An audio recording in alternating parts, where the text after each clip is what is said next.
సదానంద్ గౌడ్ రాష్ట్ర ఉపాధ్యాయ సంఘ రాష్ట్ర ప్రధాన కార్యదర్శి, ఉపాధ్యాయ సంఘాల సంయుక్త కార్యాచరణ జాక్టో చైర్మన్గా కూడా వ్యవహరిస్తున్నాను. ఈరోజు ములుగు జిల్లాలో సమగ్ర శిక్ష ఉద్యోగుల ఆధ్వర్యంలో జరుగుతున్న 5వ రోజు సమ్మె కార్యక్రమంలో సంపూర్ణ మద్దతు తెలవడానికి రాష్ట్ర సంఘ పక్షాన్ని రావడం జరిగింది. మరి ప్రత్యేకంగా రాష్ట్ర ప్రభుత్వం వారి గతంలో ముఖ్యమంత్రి గారు వారి దీక్ష శిబిరానికి విచ్చేసించి తప్పకుండా మీ సమస్యను పరిష్కరిస్తానని గౌరవ ముఖ్యమంత్రి గారు తెలుపున్నారు.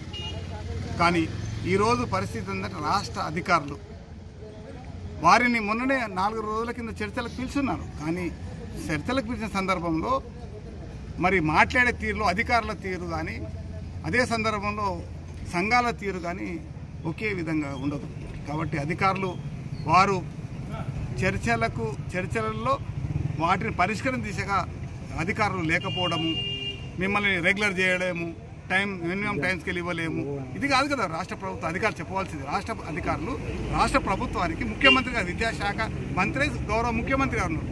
కాబట్టి తప్పకుండా మీ యొక్క సమస్యలను రాష్ట్ర ముఖ్యమంత్రి గారికి పంపించే బాధ్యత మీది, అంతవరకే మీ బాధ్యత.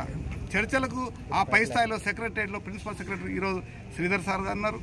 అదేవిధంగా సీఎంఓ ఆఫీస్లో మాణిక్ రాజ్ ఠాకూర్ సార్ ఉన్నారు. మరి అక్కడ చర్చలు జరుగుతాయి. కాబట్టి తప్పకుండా నేను అదే ప్రయత్నంలో ఉన్నా. మరి అక్కడ అధికారులు దొరకపోయినంత చర్చ జరగలేదు. తప్పకుండా మరి సోమవారం నాడు మంత్రుల బృందాన్ని కలవాలనుకుంటున్నాం. ముఖ్యమంత్రి గారి దృష్టి కూడా తీసుకోవాలి. ఎందుకంటే వీరు అడిగే కోరికలు చాలా న్యాయమైనవి.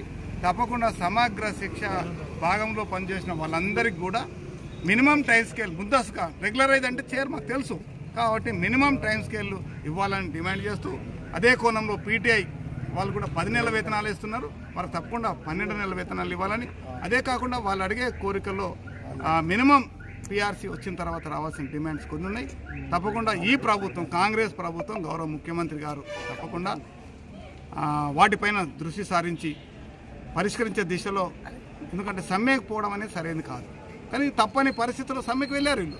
కానీ ప్రభుత్వము సమ్మెకు వెళ్ళేంత మాత్రాన వీరు శత్రువులుగా భావించకూడదు. ఉద్యోగస్తులము, ఉపాధ్యాయులు అందరం కూడా ప్రభుత్వ సంక్షేమ పథకాలను మేము ప్రజలకు తీసుకువెళ్లే వాళ్ళు మేము భాగస్వామ్యం. కాబట్టి మాకు కూడా ప్రజా సంక్షేమంలో మీకు కూడా ఓటు వేసడంలో మేము కూడా కీలక వ్యక్తమే. దయచేసి మమ్మల్ని ఆలోచించండి. మానవత దృక్పథంతో ఈ మహిళా సోదరీమణుల, ఈ సోదరుల ఆక్రందనను ఆలోచించి తప్పకుండా సమ్మెను ముగిసే విధంగా మీరు మాకు హామీ ఇస్తూ తొందరగా ముఖ్యమంత్రి గారితో చర్చలకు పిలవాలని డిమాండ్ చేస్తున్నాం.